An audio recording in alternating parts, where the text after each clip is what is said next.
Oppo এবার launch করে দিল তাদের বেস্ট ক্যামেরা সিরিজের ফোন Oppo Find X7। ফোনটা দেখতে যেমন সুন্দর তেমনি ফোনটিতে দেওয়া হয়েছে এ বছরের বেস্ট ক্যামেরা সেটআপ। আর ফোনটি কি শুধু ক্যামেরার দিক থেকে সেরা তা কিন্তু না, ফোনটিতে দেওয়া হয়েছে এ বছরের বেস্ট ফ্ল্যাগশিপ চিপসেটও, আরও থাকছে স্যাটেলাইট কলিং ফিচারের মতো আরও অনেক দুর্দান্ত সব ফিচার। কিন্তু ফোনটার দাম রাখা হয়েছে অন্যান্য ফ্ল্যাগশিপ ফোনগুলোর তুলনায় অনেকটাই কম। আজকের এই ভিডিওতে এই দুর্দান্ত ফোনটি নিয়ে আপনাদের সাথে ফুল ডিটেল জানাবো, সাথে জানাবো ফোনটি কবে বাংলাদেশের মার্কেটে পাওয়া যাবে এবং ফোনটির দাম কত হবে। তাই চলুন আর কথা না বাড়িয়ে সরাসরি চলে যাই মূল ভিডিওতে। তবে মূল ভিডিওতে যাবার আগে আপনাকে বলবো ভিডিওতে একটি লাইক দিয়ে আর চ্যানেলটি প্রথমবার ভিজিট করে থাকলে চ্যানেলটি সাবস্ক্রাইব করে ভিডিওটি দেখতে থাকুন। প্রথমেই এই ফোনটির আনবক্সিং দিয়ে ভিডিওটি শুরু করা যাক। এই ফোনটির বক্সটি দেখতে পাচ্ছেন ব্ল্যাক কালারের একটি বক্স, বক্সের উপরে লেখা দেখতে পাবেন Find X7। বক্সটি খুললেই পাবেন ছোট্ট একটি বক্স, তার ভিতরে পাবেন back cover, user guide, sim ejector pin, তারপরে পাবেন কাঙ্ক্ষিত ফোনটি, তারপরে পাবেন 100 ওয়াটের একটি fast charger, USB type C cable. এই হলো ফোনের বক্স কন্টেন্ট। এবারে কথা বলবো এই ফোনটির লুক ও ডিজাইন নিয়ে। এই ফোনটির ব্যাক সাইডের ডিজাইনটা আমার কাছে এক কথায় দুর্দান্ত লেগেছে, কারণ এই ফোনটির ব্যাক সাইডের ডিজাইনটা দুইটি ভাগে ভাগ করা হয়েছে। এর নিচের দিকে থাকছে লেদার ফিনিশ, উপরের দিকে থাকছে গ্লাস।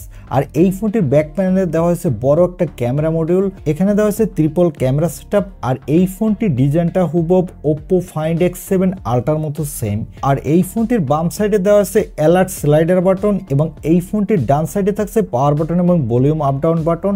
আর এই ফোনটির নিচের দিকে থাকছে SIM card tray, microphone, USB type C port আর স্পিকার গ্রিল। এই ফোনটির উপরের দিকে থাকছে আয়ার ব্লাস্টার, মাইক্রোফোন, স্পিকার। আর ফ্রন্টে পাবেন middle console curve display. Overall ফোনটার লুক ও ডিজাইন কিন্তু এক কথায় দুর্দান্তই বলতে হবে।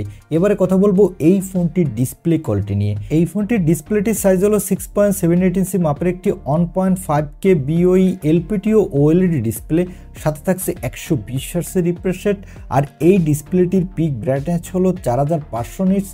বুঝতেই পারছেন ডিসপ্লেটা এক কথায় দুর্দান্ত। এখানে কোনো প্রকার ব্রাইটনেসের ঘাটতি পাবেন না ডিরেক্ট সানলাইটেও। আর এখানে 120 হার্টজের রিফ্রেশ রেট থাকার ফলে যারা গেমার আছেন তারা গেমিংয়ের সময় বাটার স্মুথ পারফরমেন্স পাবেন, এবং যারা মোবাইলে প্রচুর ভিডিও দেখতে ভালোবাসেন তারাও দুর্দান্ত ভিডিও উপভোগ করতে পারবেন। এবারে কথা বলবো এই ফোনটির ক্যামেরা কোয়ালিটি নিয়ে। আগেই বলেছি এই ফোনটির ব্যাক সাইডে দেওয়া হয়েছে ট্রিপল ক্যামেরা সেটআপ, যার প্রাইমারি লেন্সটি হলো 50 মেগাপিক্সেলের। এখানে দেওয়া আছে LYT808 সেন্সর, সাথে থাকছে ওএসএস সাপোর্ট, সাথে পাবেন 50 মেগাপিক্সেলের স্যামসাং এর JN-ON সেন্সর। এটা আল্ট্রা ওয়াইড লেন্সের কাজ করবে, সাথে ম্যাক্রো লেন্সেরও কাজ করবে। সাথে পাবেন 64 মেগাপিক্সেলের অমিনিভিশনের টেলিফোটো লেন্স, এটি হলো OB64B সেন্সর। আর এখানে আপনি 3x পর্যন্ত অপটিক্যাল জুম করতে পারবেন এবং 120x পর্যন্ত ডিজিটাল জুম করতে পারবেন। এই ফোনটির ব্যাক ক্যামেরা দিয়ে আপনি দুর্দান্ত কোয়ালিটির ফটোগ্রাফি তুলতে পারবেন, সাথে 4K এবং 8K তে ভিডিও রেকর্ড করতে পারবেন। চলুন এবার দেখে আসি এই ফোনটির কিছু ফটো স্যাম্পল যা আপনাকে অবাক করবে। এই নাইট মোডের ফটোগ্রাফিও এক কথায় দুর্দান্ত।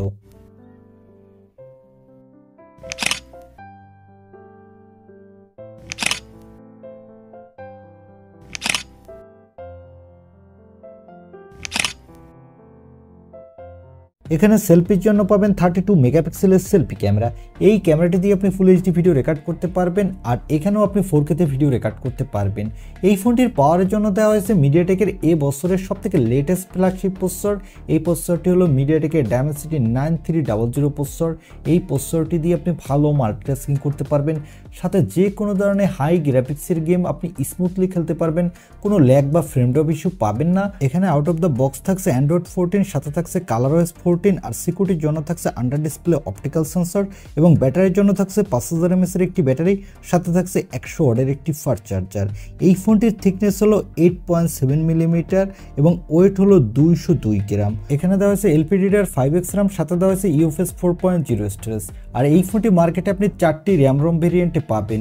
এবারে আসি এই ফোনটি কত দামে লঞ্চ হয়েছে এবং এই ফোনটি বাংলাদেশে আসলে দাম কত হবে এবং এই ফোনটি বাংলাদেশে কবে পাওয়া যাবে। এই ফোনটির বেস ভেরিয়েন্ট অর্থাৎ 12256GB ভেরিয়েন্টটি চাইনিজ মার্কেটে লঞ্চ করা হয়েছে 3999 ইউয়ানে, যা বাংলা টাকায় কনভার্ট করলে দ্বারা 61,794 টাকা। এবং এই ফোনটি 16256GB ভেরিয়েন্টটি লঞ্চ করা হয়েছে চাইনিজ টাকায় 4299 ইউয়ানে, যা বাংলা টাকায় কনভার্ট করলে দাঁড়ায় 66,429 টাকা। এবং এই ফোনটির 16/512 জিবি ভেরিয়েন্টটি লঞ্চ করা হয়েছে চাইনিজ টাকায় 4,599 ইউয়ানে, যা বাংলা টাকায় কনভার্ট করলে দাঁড়ায় 71,065 টাকা। আর এই ফোনটি 16 GB/1 TB এই ভেরিয়েন্টটি লঞ্চ করা হয়েছে চাইনিজ টাকায় 4,999 ইউয়ানে, যা বাংলা টাকায় কনভার্ট করলে দাঁড়ায় 77,246 টাকা। তবে এই ফোনগুলোর দাম কিন্তু বাংলাদেশে এতটা কম হবে না, এর দাম কিন্তু অনেকটাই বেশি হবে বাংলাদেশের মার্কেটে, কারণ এই ফোনটির প্রতিটি ভেরিয়েন্টের সাথে বাংলাদেশি টাকায় প্রায় 10,000 টাকার মতো বাড়তি হবে। তখন এর বেস ভেরিয়েন্টটির দাম হতে পারে বাংলাদেশের মার্কেটে 70 থেকে 75,000 টাকার মধ্যে। আমার মনে হয় আপনাদের যাদের বাজেট হলো 70,000 টাকার আশেপাশে এবং এই বাজেটের মধ্যে আপনি যদি বেস্ট একটা ফ্ল্যাগশিপ ফোন কিনতে চান, যেখানে আপনি বেস্ট ক্যামেরার পাশাপাশি বেস্ট ডিসপ্লে সাথে বেস্ট গেমিংও করতে চান, তারা এই ফোনটি নিতে পারেন, কারণ এখানে মিডিয়াটেকের ফ্ল্যাগশিপ প্রসেসরই দেওয়া হয়েছে, যেটা স্ন্যাপড্রাগনের 8 Gen 3 মতোই পারফরমেন্স করবে। এই ছিল Oppo Find X7 ফোনটির রিভিউ। এখন এই ফোনটি আপনার কাছে এই দামে কেমন লেগেছে বা এই ফোনটিকে আপনি কিনতে চান কিনা তা কমেন্টে জানাতে পারেন। আর ভিডিওটি ভালো লাগলে অবশ্যই একটি লাইক দিয়ে চ্যানেলটি সাবস্ক্রাইব করে আমাদের সাথে থাকুন। দেখা হবে নেক্সট ভিডিওতে। আজকের মতো আল্লাহ হাফেজ।